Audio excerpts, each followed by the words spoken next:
Hi, so let us discuss today about frequently asked questions regarding anomaly scan.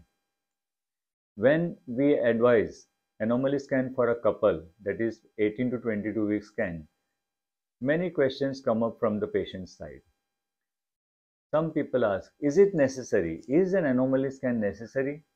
Previously, in old times, this scan was not there. We were not advising this scan for in past. So the answer is yes.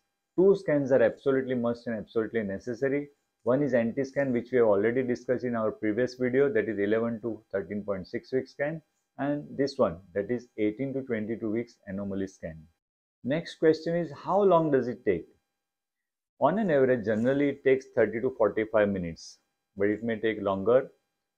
We may require to have multiple sittings because if we are not able to see the structures very well because of the fetal position or for any other reason, it requires confirmation and therefore it may take longer or it may take more sittings.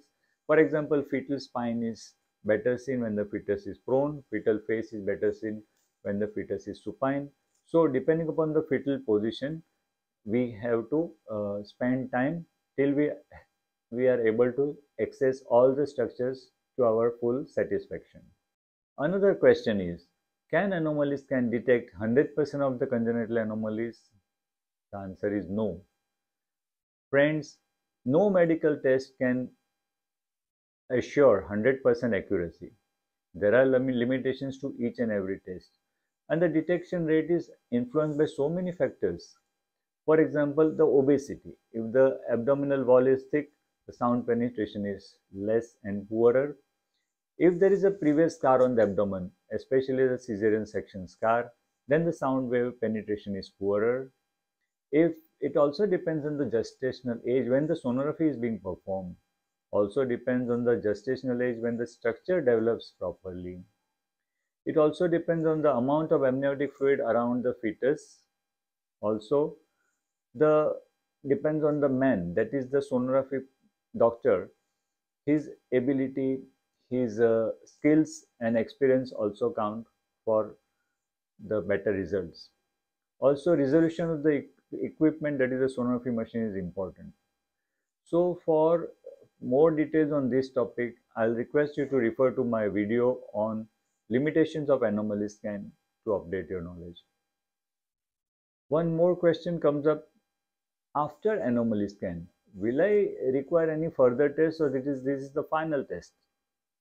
So yes, if we detect a significant soft marker with a high likelihood ratio, you will be advised amniocentesis as a confirmatory test to confirm presence of chromosomal abnormality in the fetus.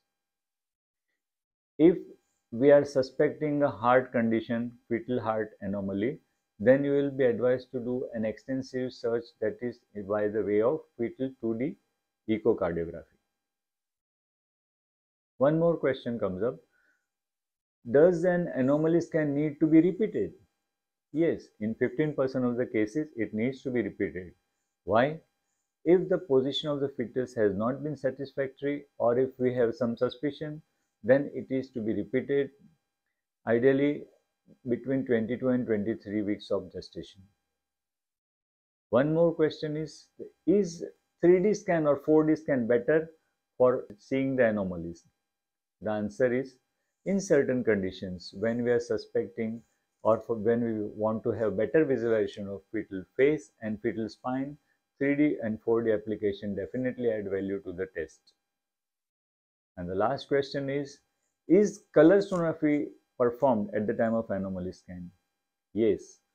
For the better evaluation of cardiovascular system, that is the heart of the fetus and the major vessels, color sonography is advocated at the time of anomaly scan, and it adds value to the test.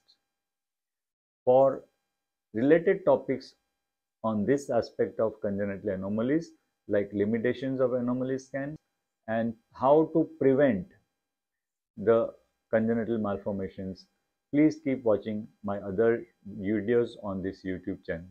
Thank you.